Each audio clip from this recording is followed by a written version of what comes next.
Jimmy Himes, I want to throw this at you. The immediate reaction was to be upset with Ohio State and the fact that they were ranked slightly higher than, well, one spot higher, but just by the slimmest of margins, I would think, due to strength of schedule. They were ranked slightly higher, and Tennessee will have to go on the road instead of hosting a playoff game. Now, Caleb brought up the point yesterday, and we didn't have a chance to dive into it very long, but shouldn't you be more upset with Notre Dame if you're just a college sports fan in general that feels like you got slighted? And Tennessee's not the only one. Notre Dame has not played basically anybody, and it seems to me that the Golden Helmets got them in as much as their play on the field. Okay, here's who Tennessee should be mad at. Tennessee. They don't have any reason to be mad at anybody else, in my opinion. You win at Arkansas, we're not having this discussion. And I'll say this, Notre Dame's got the worst loss of this group, okay, Northern Illinois. But Notre Dame also, and I know you're going to say, oh, well, they're not. Look, Army and Navy had pretty darn good records when they played them. They beat Texas A&M on the road, which was a heck of a win. A&M's a good football team. So I don't have it, and the strength of schedules aren't much different. Now, I went to try to Google strength of schedule, and I found about 20 of them. Me too. I don't know which one's the most accurate. The strength of schedule I saw had Notre Dame at 57 and Tennessee at 49. So there's not a whole lot of difference in strength of schedule. Notre Dame has one fewer loss. I have no issue with Notre Dame being ranked ahead of Tennessee. I don't know if y'all do, but I don't. And the A&M win, to me, is still a quality win. They do have a lot of wins over 500 caliber teams like a Southern Cal, which actually has some pretty good talent. So in Army and Navy, again, I mentioned them. Don't each of them have at least 9 wins? So I don't have an issue with Notre Dame being ahead of Tennessee. Do y'all? Well, I know you're going to get Caleb rankled up here. Go ahead, Well, so I'm not, and Jimmy, let me be clear. I don't have a lot of friends in Knoxville right now because I made it very clear yesterday, Ohio State, not only there's nothing wrong with them being ahead of Tennessee, they should be ahead of Tennessee. If you compare Tennessee and Ohio State's resumes, it's clear cut Ohio State has a better resume than Tennessee. They have 2 top 10 wins. 2 top 10 wins. Penn State and Tennessee has none. They beat Alabama. Exactly. Their worst loss is to a 7-5 team. Tennessee's is to a 6-6 team. Their second worst loss is by 1 to the number 1 team in the nation. Tennessee's second worst loss is by 14. Ohio State's beaten more bowl eligible teams, more 7 teams with winning record, and they have a higher ranked strength of schedule. By every metric, Ohio State deserves to be ahead of Tennessee. I agree with that. I do have to say Notre Dame's a different story. So I actually go by the FPI for my schedule strength. And the reason I do that is they don't get fooled just by record of opponents. They take everything into account. And in that scenario, Tennessee's schedule strength is number 28. Notre Dame's is down at number 57. Taking it a step further, you are right. Texas A&M is a team they beat. But, I mean, Jimmy, we're talking about, you're just saying their other 2 best wins are the service academies. And I get it. They're winning records, but they're winning teams at they're winning teams at lower levels. And otherwise, you're talking about, okay, Louisville, Georgia Tech. Georgia Tech's pretty good. Georgia Tech. Ask Georgia. Ask Miami. See, I'm putting those in the same tier, though, as NC State. Or No. Georgia Tech's a lot better than NC State. Okay, but Jimmy, and the other part is where then there's a Northern Illinois loss just hanging over the head. And I get you. Loss. I acknowledge that one. Yeah, and you did. And that was at home. And I get your point with Tennessee and Arkansas. I get your point with that. But the other loss they have is to Georgia. Notre Dame has not played anybody on Georgia's level this year. Nobody. Agreed. So that's where I'm saying if you are Tennessee, you have a case against Notre Dame than you do against Ohio State. I could still listen and say Notre Dame should be ahead. I will tell you the outrageous part, though. Yeah. Notre Dame has no business being ahead of Georgia. I don't care that Georgia has 1 more loss. And what I said yesterday, how can you say that Alabama should be ahead of Miami despite 1 more loss because of schedule strength, but not do the same thing for Georgia and Notre Dame? That's a very good point. I agree with all those things that you said. And I agree that Tennessee would be madder about Notre Dame than Ohio State. No question about that. So, yeah, I agree with that. I just don't have a problem with Notre Dame being ahead of Tennessee. I have more in the schedule you pointed out, and I looked at a bunch of them, and I don't know which one is the most valid about the schedule. Do they count road games? Do they put more emphasis on that? Is it a night road game versus an 11 a.m. kickoff in Baton Rouge?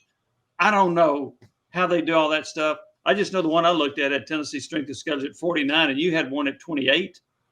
The FPI has it at 28. Right. So, I mean, which one is the most valid out of I don't know the answer to that. Jimmy, let me ask you this. If you were putting this together, if you were on the college football playoff committee, would you weigh, Paul Feinbaum, by the way, says that Alabama's brand should have mattered and should matter. I think it's clear Notre Dame's brand matters. You want them in there. You also would like for them to host a playoff game because of the backdrop. Would you weigh that whatsoever? Would you weigh past performance? Would you weigh tradition and any of that? I know you so well. I know what you're going to say, but I want to ask you the question. No, I would not. I weigh what you did this year. You know, if you're going to weigh tradition, let's put Florida State in there. Hey, weren't they 13-0 last year before the quarterback got hurt? No, it's what you did this year. And I know that hurts. Well, it didn't hurt Indiana, right? This year. It hasn't hurt SMU, right? So, although some might argue SMU should be even higher than they are, I would not. I don't know how to weigh that brand stuff, because if I look at it and I think, boy, they're kind of helping out Notre Dame and Alabama, but aren't they helping out Indiana and SMU? I mean, Indiana, look at Indiana's schedule. I mean, before they played Ohio State, their strength of schedule was 106. And they were in the top 5, right? Mm-hmm. So what I'm seeing out of this committee is, and Caleb pointed this out, strength of schedule mattered for one team, but not another. Okay. Like you mentioned the example of Georgia. I mean, they have the toughest schedule in the country. It's number 1. So they dropped all the way to 12th, right? After they lost to Ole Miss, even with the number 1 strength of schedule in the country. It's like they ignored it. So I don't know. And then the recency thing, Miami lost 2 out of 3. They don't look like they're playing very well. Boom, they're out. So I don't know I don't see consistency with this committee's criteria. Well, I agree with that. Jimmy, here's my take on brands after 30 seconds from Medicare Misty. I've been in business actually 19 years this year. I've been in the community since 1993. You're getting a lot of information. Unlike when you were working, they made the choice for you. Now you have to make the choice. Come to us and let us help you make it easy. Call Medicare Misty, MedicareMisty.com or 423-777-5577. Let us help them sleep at night. And we call her Medicare Misty. Jimmy, here's my take on brands. When it was Cincinnati in there, I didn't feel like it was must-watch TV. If it's going to be Notre Dame, if it's going to be Alabama, it's must-watch TV. Like, I mean, that's the holiday season. I'm going to go out of my way to see a game with Notre Dame in it or Alabama in it, whereas I'm not so sure I would do that with a lesser school. I've told you this before, and you kind of winced, and I understand it. I do think they're putting together a TV show. So I'll ask you, do you think brands matter? Not should they matter, but do you think they matter?